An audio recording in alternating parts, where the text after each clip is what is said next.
Bonjour et bienvenue à ce nouveau numéro du Club Éco d'Objectif Aquitaine. Un Club Éco un peu particulier puisqu'il se déroule pendant le BNP Paribas Primrose Bordeaux, le tournoi international de tennis masculin.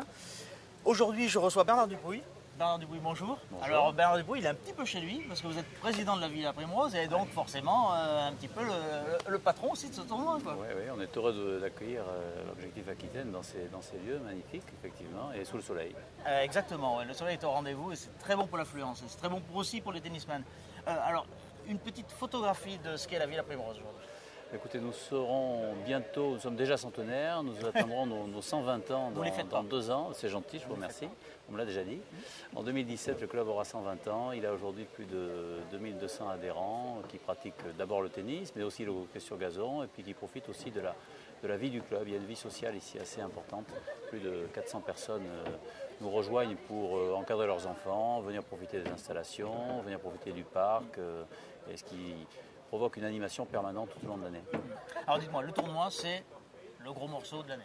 Oui, c'est le gros morceau, enfin pas seulement, parce qu'il y a quand même la vie dont je parle. C'est une vrai, semaine de vie, mais c'est vrai que une équipe qui évolue au plus haut niveau. Plus haut niveau, effectivement des équipes, je crois que nous avons plus de 41 équipes aujourd'hui sur les championnats permanents, donc c'est vrai qu'il y a une belle vie, mais c'est vrai qu'on se concentre d'ailleurs tout au long de l'année aussi sur la préparation de cet événement qui devient un événement très important pour nous. On a d'ailleurs acté par notre comité directeur que c'était vraiment quelque chose que nous allions poursuivre et essayer de continuer à développer, pérenniser et optimiser encore. Alors je peux comprendre qu'il y a un partenariat avec une banque qui était déjà existant mais qui est signé pour les années qui viennent aussi. C'est vrai que ce qu'on appelle les partenaires titres, qui sont la BNP Paribas et la ville de Bordeaux, nous avaient fait confiance dès le début. Philippe Tartelin pour la BNP Paribas, Alain Juppé pour la ville. Et ce partenariat BNP avait une échéance normale cette année incluse, et nous avions souhaité quand même pouvoir remettre en place quelque chose de façon à être tranquille pour préparer la saison suivante. Et il y a quelques jours, nous avons concrétisé ce nouvel accord qui voit la BNP nous suivre à nouveau pour 4 ans. Le contrat précédent était un contrat de 3 ans. Celui-ci sera de 4 ans, ce qui prouve la confiance qui nous est faite. Il faut savoir, c'est bien connu, que BNP Paribas est le sponsor spécialiste de tennis, le sponsor référence du tennis. Et c'est une grande fierté pour nous que d'avoir ce type de partenariat. C'est pas à vous que je vais le dire, mais que je vais le prouver en tout cas.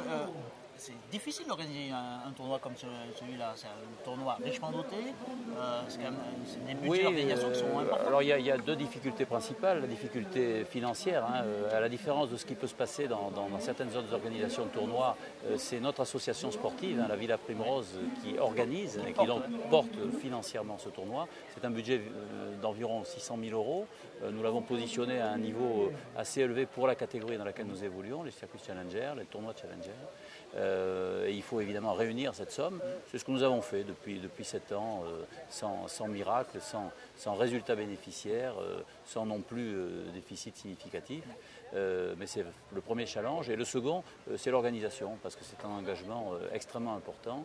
Je disais à l'instant que nous préparons depuis le mois de septembre, d'une année sur l'autre, et quasiment pour certaines de nos équipes à temps plein pour à la fois l'organisation pratique, l'organisation logistique, l'organisation commerciale, et tout ce qui nous permet aujourd'hui d'avoir la satisfaction au cœur du tournoi que c'est une réussite. Alors dites-moi, la Villa Primrose, c'est un club bien sûr, mais avec un gros club de partenaires. Les entreprises sont très associées à la vie du club. C'est valable aussi pour le tournoi de Primrose, qui est aussi un moyen, enfin, un bon média, je veux dire, pour faire du business. Bien sûr, alors c'est en ça que cet événement s'est installé aussi, parce que nous avions d'abord les antécédents d'un grand tournoi qui s'est déroulé à Bordeaux dans les années 80-90, qui avait disparu en 95 ici même, et on sentait qu'il y avait un besoin d'événementiel sportif à Bordeaux. Il y a un autre grand événement ponctuel qui est le jumping, qui également draine beaucoup de partenariats de ce type, en dehors des activités régulières des grands clubs bordelais, les Girondins bien sûr et l'Union Bordeaux-Bègles. Mais dans le cadre de l'événement, nous sommes, je crois, un événement aujourd'hui qui s'est vraiment installé, qui s'est inscrit et qui a la chance, par sa nature, le tennis, de concerner des populations extrêmement larges. Vous savez que c'est le 2e sport français aujourd'hui, donc un des sports les plus populaires, le 2e sport en nombre de licenciés, un des sports les plus populaires, et il attire effectivement beaucoup de monde ici. Dites-moi, un des secrets quand même de ce tournoi, c'est quand même sa date. Il est quand même très très bien placé. Oui, et ça c'est très compliqué quand on connaît les calendriers. C'est compliqué et je dirais qu'on a fait ce qu'il faut au tout début grâce à la Fédération française de tennis, son président de l'époque, Christian Bim, et son directeur technique national qui était Patrice Dominguez à l'époque aussi, bien connu ici à Bordeaux, pour le positionner à cet endroit 15 jours avant Roland-Garros, dans des conditions climatiques qui sont analogues, sur la terre battue qui est assez proche de celle de Roland-Garros, et puis avec les balles du tournoi de Roland-Garros aussi, ce qui est très important. Donc les joueurs viennent ici pour se préparer. C'est un vrai warm-up. Oui, absolument, et ça concerne soit des joueurs qui sont en progression, des jeunes joueurs, il y en a sur le tableau aujourd'hui qu'on verra, français et étrangers, et puis certains joueurs qui sont en reconstruction. Ça a été le cas notamment de deux de nos derniers vainqueurs les plus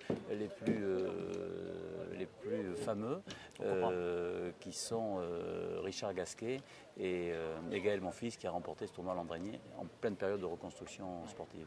Oui, donc c'est un bon tournoi préparatoire. C'est le cas, c'est un grand tournoi de préparation pour eux tous.